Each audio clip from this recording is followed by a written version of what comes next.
Hello दोस्तों। अभी देखिए ये जो है आप देख पा रहे हैं इस वीडियो में, ये है एमएल अग्रवाल का बुक है अंडरस्टैंडिंग आईसीएसई मैथमेटिक्स क्लास 10। समझे? तो ये क्लास 10 का यानी आईसीएसई यानी ये जो आप देख पा रहे हैं आईसीएसई बोर्ड का क्लास 10 का मैथमेटिक्स का बुक जो एमएल अग्रवाल के द्वारा लिखा गया है। तो इस बुक में चैप्टर जो हम लोग को पढ़ना पड़ता है आईसीएसई में, तो आईसीएसई में जो क्लास 10 का मैथ सब्जेक्ट में जो चैप्टर जो है एमएल अग्रवाल का बुक में, तो कौन कौन सा चैप्टर हम लोग को पढ़ना पड़ता है उस चैप्टर को हम लोग थोड़ा ध्यान से एक बार देखते हैं। उसके बाद एक एक चैप्टर को हम लोग सॉल्व करेंगे, एक एक चैप्टर का हम लोग एक्सरसाइज करेंगे और वन बाय वन इस वीडियो में आप इस चैनल में आप लोग बने रहें।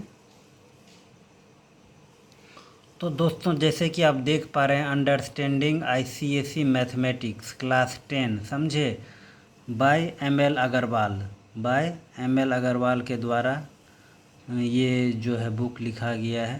तो समझे।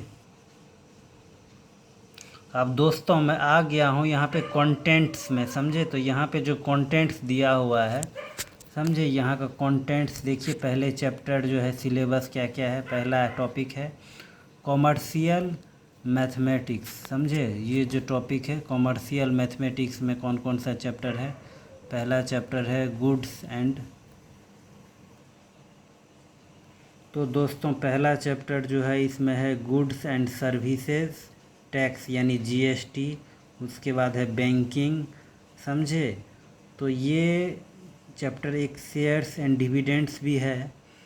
तो ये तीनों चैप्टर कॉमर्शियल मैथमेटिक्स का है। उसके बाद यहाँ पे अलजेब्रा, अलजेब्रा में है लीनियर इन इक्वेशन।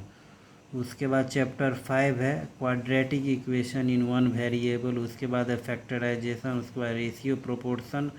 उसके बाद मैट्रिसेस। उसके बाद एरिथमेटिक एंड ज्योमेट्रिक प्रोग्रेशन। समझे? तो ये भी है। उसके बाद कोऑर्डिनेट ज्योमेट्री में कौन कौन सा है, रिफ्लेक्शन, सेक्शन, फार्मूला। उसके बाद है equation of a straight line. उसके बाद ज्योमेट्री देखिए सिमिलैरिटी, सर्कल्स, लोकस है। और उसके बाद है कंस्ट्रक्शन। उसके बाद मेंसुरेशन में देखिए ट्रिग्नोमेट्री है, ट्रिग्नोमेट्रिकल आइडेंटिटी। उसके बाद है ट्रिग्नोमेट्रिकल टेबल। उसके बाद है हाइट एंड डिस्टेंस। स्टैटिस्टिक्स में देखिए मेजर्स ऑफ सेंट्रल टेंडेंसी और प्रोबेबिलिटी। बस इतना सारा चैप्टर ही है। उसके बाद आंसर दिया है और टेबल दिया हुआ है। तो चैप्टर कुल इतना ही हम लोग को पढ़ना पड़ता है। समझे? तो ये चैप्टर को मैं आपको फिर से एक बार बता देता हूँ। देखिए चैप्टर जो है टॉपिक कौन कौन सा रहेगा। कॉमर्शियल मैथमेटिक्स के अंदर जीएसटी, बैंकिंग ये सब रहता है। अलजेब्रा के अंदर क्या रहता है, लीनियर इन इक्वेशन या quadratic equation, factor, ratio, proportion, matrices, arithmetic AP GP जिसको बोलते हैं।